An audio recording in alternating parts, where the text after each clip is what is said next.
On our planet, there seems to be an infinite number of beautiful places one can visit, with an equal number of spectacular things to admire. It requires nothing more than a curiosity to observe what is all around you. The miracle of nature manifests in countless ways, from breathtaking vistas to the simple movements of a common heifer. The purpose of this program is to present you with the extraordinary diversity of our miraculous blue planet so that you can discover these things for yourself.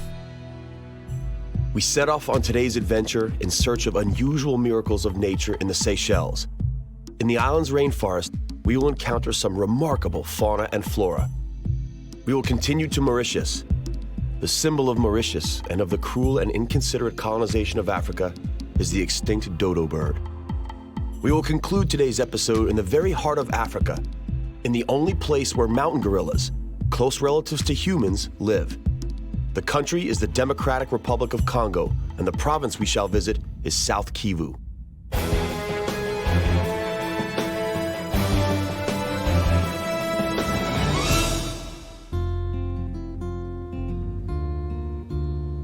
"115 islands in the Indian Ocean northeast off Madagascar. These are the Seychelles. The islands are divided into two groups. The outer islands are more or less uninhabited flat coralline atolls, whereas the inner islands are made up of picturesque granite boulders, have sufficient fresh water, and thus permit settlement.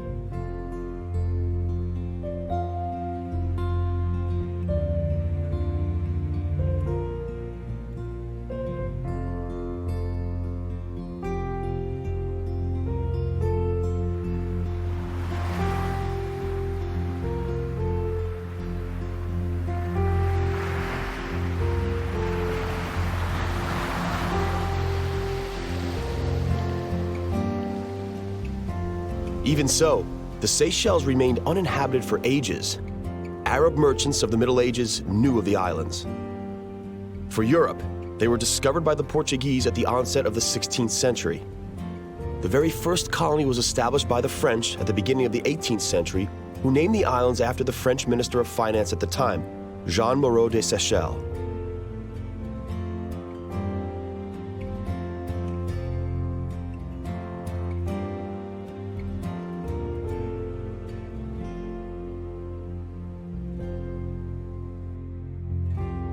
The Seychelles were conquered by the British during the Napoleonic Wars. British influence remains apparent on the islands, even though the Seychelles became an independent republic in 1976. A reduced replica of London's Big Ben was brought here in 1903 and graces the center of the capital, Victoria, until this day.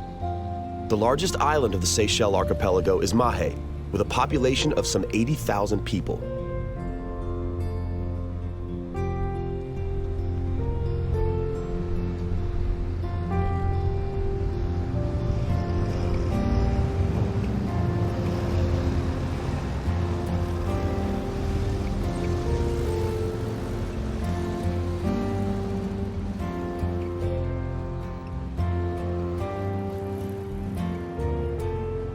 Friendship and harmony are the order of the day. Most of the island's inhabitants are of mixed race, the descendants of the original French settlers and African slaves. The majority are Catholic, but Muslims, Hindus, as well as Buddhists may be encountered. The Seychelles represent the most diverse and colorful melting pot imaginable.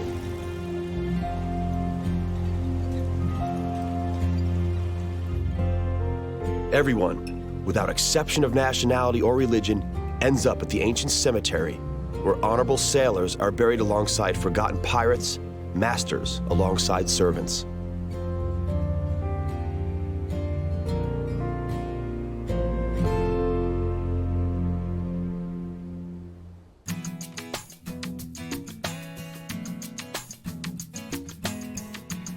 Thankfully, most of the nature of the Seychelles Islands remains untouched, and so there are still places left where no one has ever set foot. Silvery threads of streams and creeks weave their way through the island of Mahé, making their way to the ocean and forming stunning waterfalls along the way.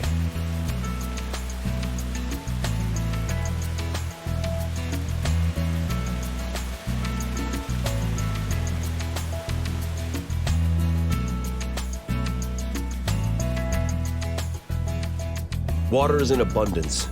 This is particularly due to the Seychelles mountain range.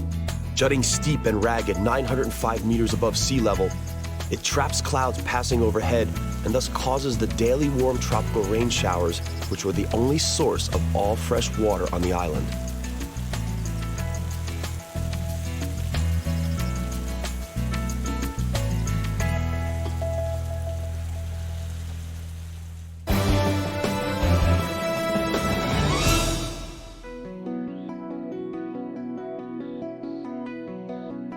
The giant tortoise surely is the most majestic among the local fauna. It is also the original inhabitant of the islands. With their shells and wrinkly skin, it seems almost as if they wandered here directly from times prehistoric. The eldest specimens are around 200 years old.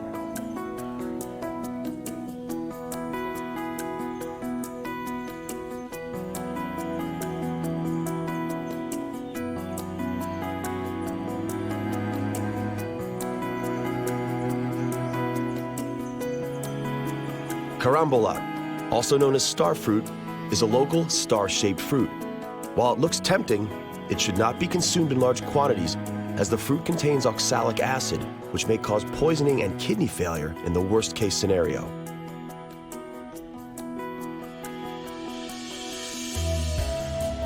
Seychelles is just a little over 900 meters high. Even so, it's fairly easy to lose one's way in the rainforest on its foothills. Jocelyn is the very first local tourist mountain guide. The foothills are a home to one unique and endemic plant, the pitcher plant. It's a carnivorous plant which uses nectar to lure insects into its deep pitcher. The local nature is both beautiful and cruel. Produce a little bit of the liquid to attract an insect, and then the insect want to drink, to go down to drink the liquid, and then the plant is falling down, and the plant digests. Alongside natural wonders, the rainforest offers other attractions as well. This is Michael Adams, an artist, who was honored by the Queen of England herself. He uses shells for palettes and has spent a lifetime trying to capture the fleeting beauty of tropical fauna in his paintings. In the thicket of the forest, he creates paintings that adorn the world's prominent art galleries. Initially, he came to the Seychelles in 1972 for a holiday. He was so enchanted by the islands that he extended his holiday, never to return to England again.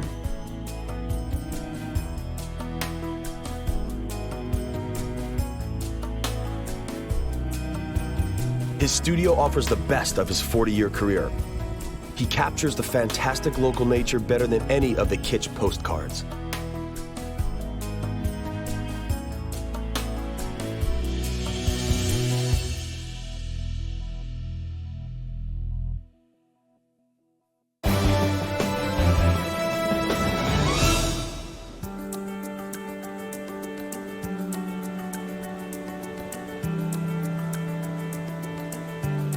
The coast lined by the warm waters of the Indian Ocean and picturesque white beaches we know from the glossy travel brochures. The slight pink hue of its boulders was the reason why one of the islands was first named Pink. Later, it was renamed La Digue after a certain French research vessel.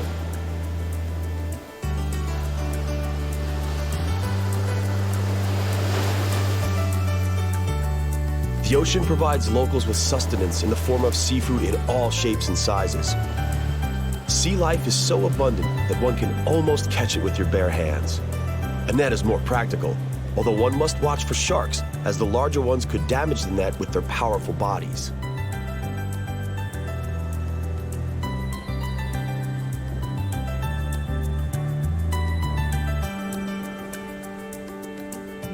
The Seychelles are a home to yet another unique and endemic plant, the coco de mer palm. Its nuts resemble a female backside, and as such are widely popular with the locals who believe it to have aphrodisiac properties. The Vallée des Mai, home to the majority of these remarkable palms, is on the UNESCO World Heritage Site list. Some of the palms reach a height of over 40 meters and are more than 1,000 years old. Its Latin name is Lodoicea maldivica, And as its name indicates, it's the only dioecious species in the world, with male and female flowers located on different plants. Its nuts, which can weigh up to 20 kilos, are very popular souvenirs, but their export is carefully monitored and each tree has its number.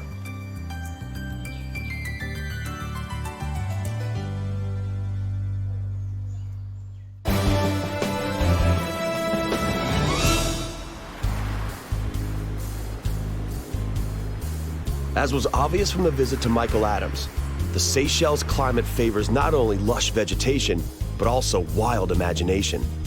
We are about to visit the local hardcore pirate. My name is Antonio Filipin Felice. I'm happy Antonio in paradise. He was born in Italy in 1941 and with his parents emigrated to Germany in 1955. Antonio labored in the family ice cream shop for 30 years when he realized this was not the life he wanted to live. He set sail for the Seychelles, where he anchored and remained just as his pirate ancestors did, or so he believes. Antonio is a master sculptor and currently is one of the island's prominent artists.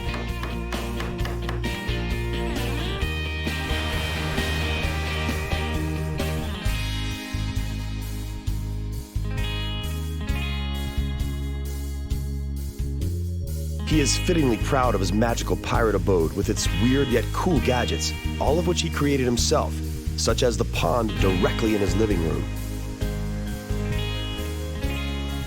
His bed is extraordinary too, with blinking zodiac signs and a handmade fan. No wonder he feels like a king. You see the water come out like this? Another part of the marvelous house is a bathroom making use of rainwater. Should you happen to be a pirate yourself, everything at Antonio's is free of charge because, naturally, pirates don't pay.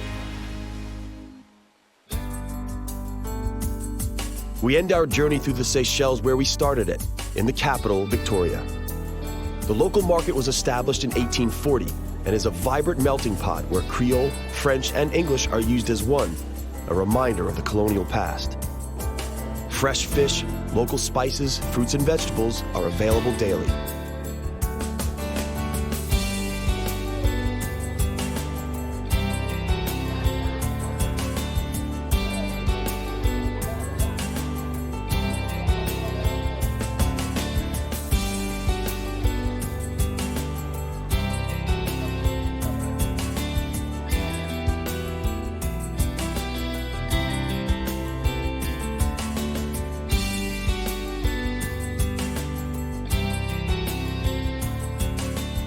Let us bid farewell to the magical nature and fascinating people of the Seychelles.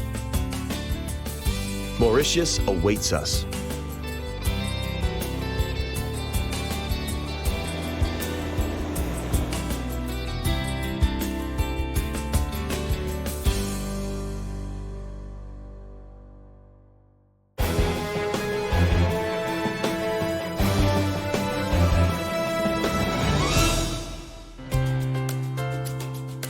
Just a few hundred kilometers from the Seychelles archipelago lies another renowned place, Mauritius, the pearl of the Indian Ocean.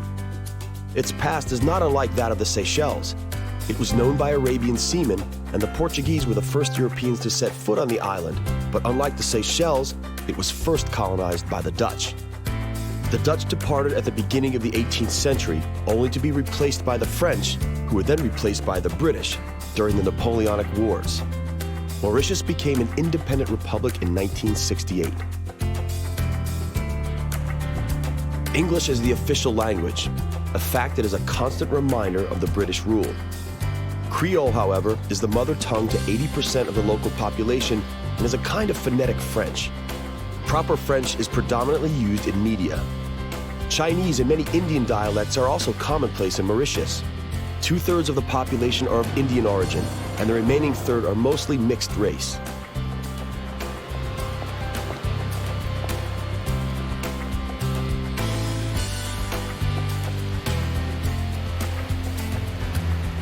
The island offers beautiful beaches with fine white as well as gold sands, crystal clear waters, lush rainforests, craters, waterfalls, exotic birds, and monkeys. Beneath the surface of the ocean, a myriad of fish and corals may be encountered. The dominant feature of the island, the so-called Lion's Mountain, is a place to overlook this miraculous land.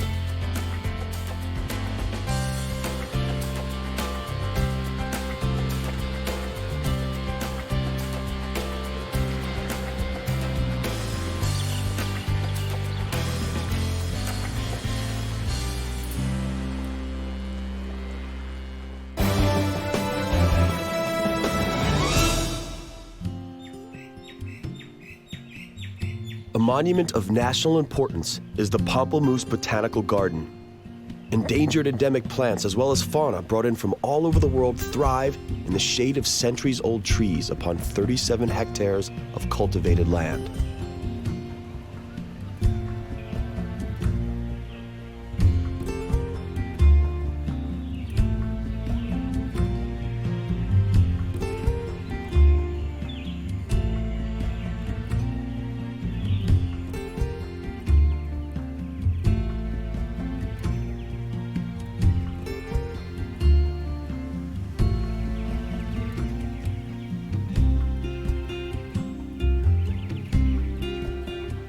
The greatest gem of the garden is the world's largest water lily, the Victoria Amazonica.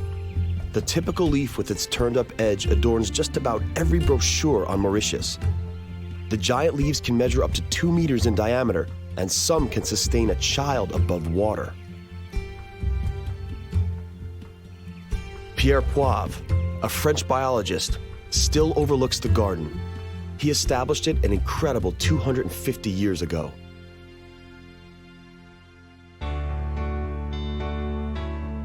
Wild nature in Mauritius is also admirable.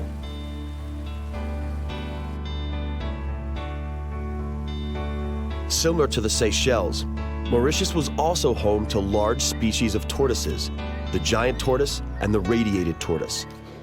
Settlement of the island has had dire consequences for these tortoise populations. Hungry sailors hunted these slow creatures for their meat and eggs. The turtles in Mauritius have had to be saved using imported individuals from the Seychelles.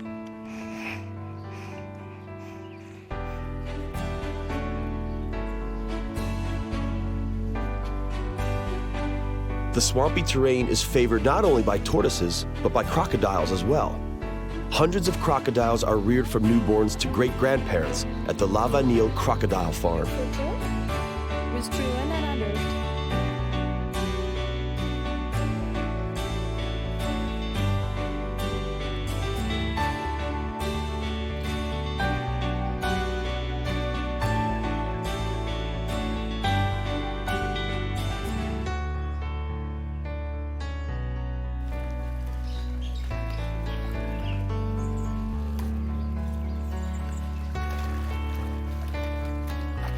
A sad reminder of the cruel attitude of the 17th century Dutch settlers is the fate of the dodo bird. It became extinct less than 100 years after the first settlement. It's not true, though, that the main reason for its extinction were hungry sailors. The meat of the dodo bird was not particularly appetizing. It was nicknamed Walgvogel by the Dutch, meaning disgusting bird. The main issue was that the settlers brought pigs, rats, and monkeys along with them, all of which plundered dodo nests. The dodo bird was unable to protect itself because initially it knew no natural predators in Mauritius.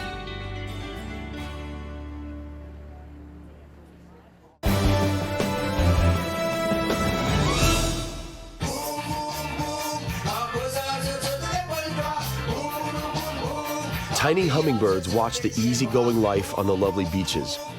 The music that can be heard from the shore is sega. Sega is an original dance of the African slaves who worked on the sugarcane plantations. To forget their predicament, they danced by open fires on the beaches.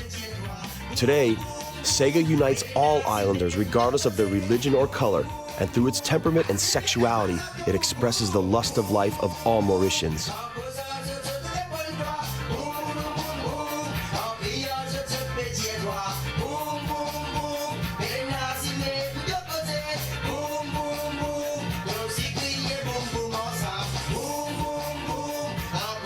As the day slowly draws to an end and the sunset creates amazing colors in the sky above Mauritius, we say goodbye to this glorious island.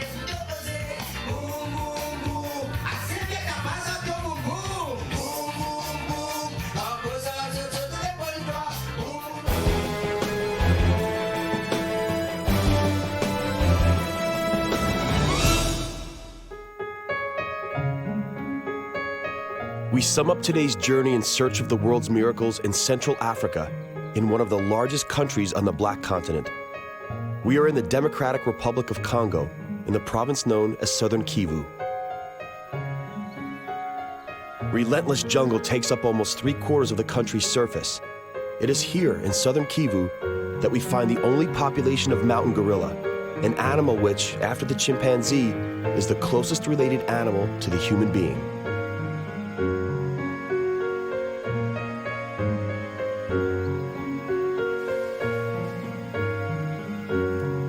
Poachers have drastically reduced the numbers of the mountain gorillas in Southern Kivu from the initial 10,000 to just a few hundred.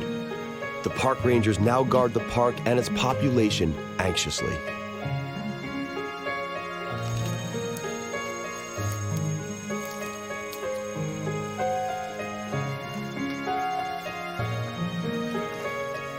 Some communication codes used by the gorillas are understandable to humans. This is how a gorilla asks, "Who are you?"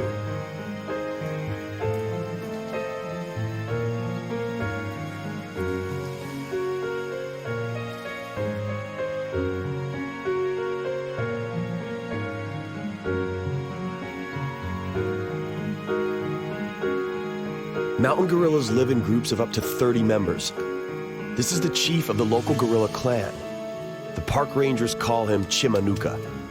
He is a big boy, weighing 1/4 of a ton, and has 17 wives with whom he has fathered 14 children.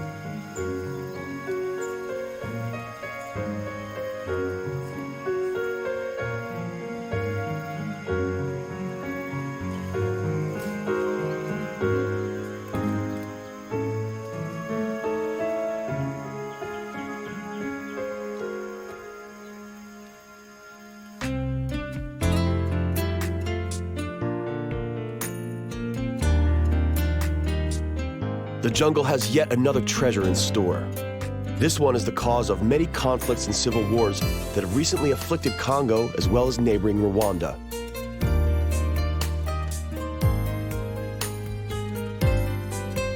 Congo also has an incredible mineral wealth. 80% of world coltan reserves are hidden under the Earth's surface. Coltan is a dull black metallic ore from which the elements niobium and tantalum are extracted.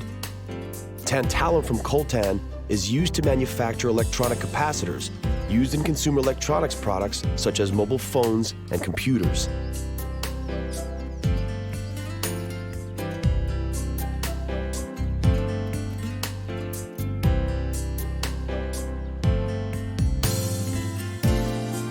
The men seen here are looking for gold on the riverbed. Gold as well as diamonds are plentiful in Southern Kivu.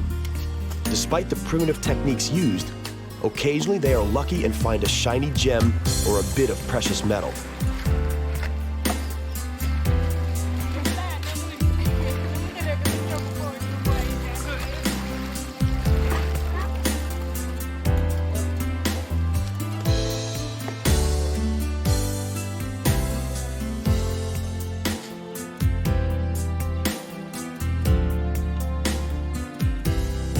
Let us hope that Congo is lucky enough in the near future and that continuous conflicts no longer trouble this beautiful land. Hopefully, it won't take the extraction of all its mineral wealth to achieve peace and harmony. And to Chimanuka and his family, we can only hope your human cousins continue to look after you.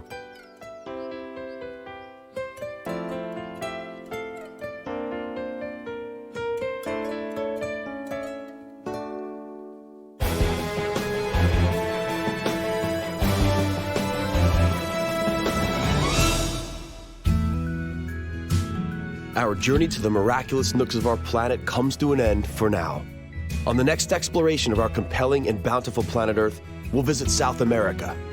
We begin our journey on the Altiplano mountain plateau by the world's largest salt lake. We'll drive down the road of death, the deadliest road in the world, and descend a few thousand meters lower to the Los Yungas province.